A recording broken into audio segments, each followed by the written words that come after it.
여러분, 일본이 올림픽 성화봉송 지도에 독도를 자신의 영토로 표기했다는 어처구니 없는 소식 들으셨죠? 이에 대해 한국 정부는 일본 공사를 토치하고 IOC에 문제를 제기하는 등 강력한 대응을 이어나가고 있습니다.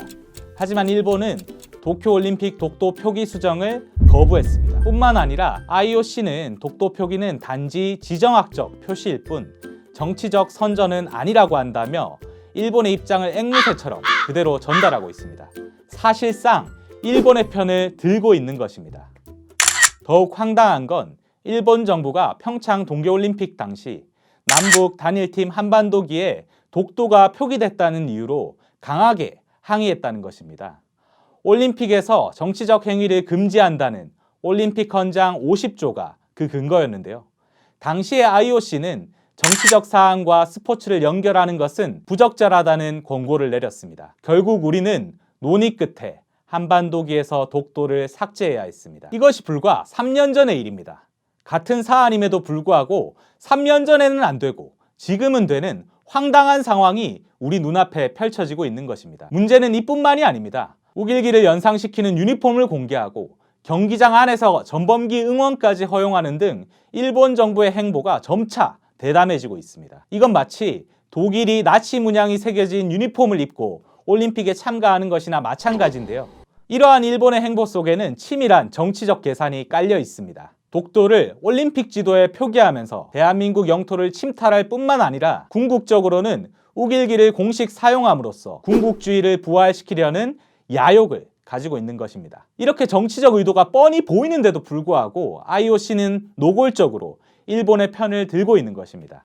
최근 일본 정부의 이러한 만행에 항의하기 위해 투쟁이 진행되었었습니다. 대학생들이 독도가 일본 땅이라는 도쿄올림픽과 일본 정부를 강력히 규탄한다고 외치며 일본의 전범기인 우길기를 일본 대사관과 독립문에서 불태운 것인데요. 이에 대해 많은 시민들은 내 속이 다 시원하다, 학생들에게 장학금을 줘야 한다, 대학생들이 진정한 한국인이다 등 대학생들의 투쟁을 칭찬했습니다. 하지만 종로경찰서는 칭찬해야 마땅할 대학생들을 폭력적으로 연행했습니다. 일본의 국기도 아닌 전범기를 불태운 것이 무슨 죄가 되나요? 특히나 한일 간의 갈등이 극화되는 이 시기에 모두가 나서서 규탄의 목소리를 내고 있는데 경찰이 이런 짓을 벌린다는 것이 저는 도무지 이해가 되지 않습니다. 이러니 종로경찰서가 친일경찰이라는 이야기를 듣는 것 아니겠습니까? 일본의 눈치를 보며 일본의 이익을 대변하는 단체는 종로경찰서뿐만이 아닙니다. 국힘당 역시 마찬가지입니다.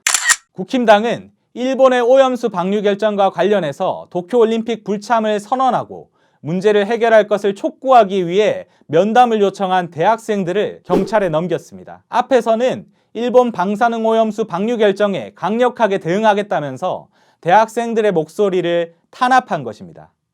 국힘당은 일본의 독도 영유권 주장과 전범기 사용에도 불구하고 여전히 침묵으로 일관하고 있습니다.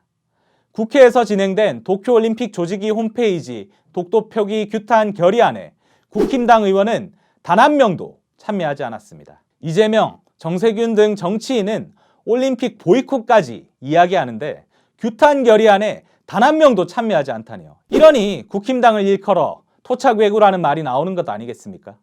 일본의 이러한 행태도 문제지만 일본의 이익을 대변하는 이런 세력들이 더 큰 문제 아닙니까? 도쿄올림픽에서의 일본의 양아치 같은 행태를 눈뜨고 지켜볼 수만은 없습니다. 방사능, 코로나뿐만 아니라 각종 정치적 야욕으로 얼룩진 도쿄올림픽. 정부는 일본의 만행에 맞서 도쿄올림픽 불참을 선언해야 합니다. 오늘은 도쿄올림픽에 대해서 알아봤습니다.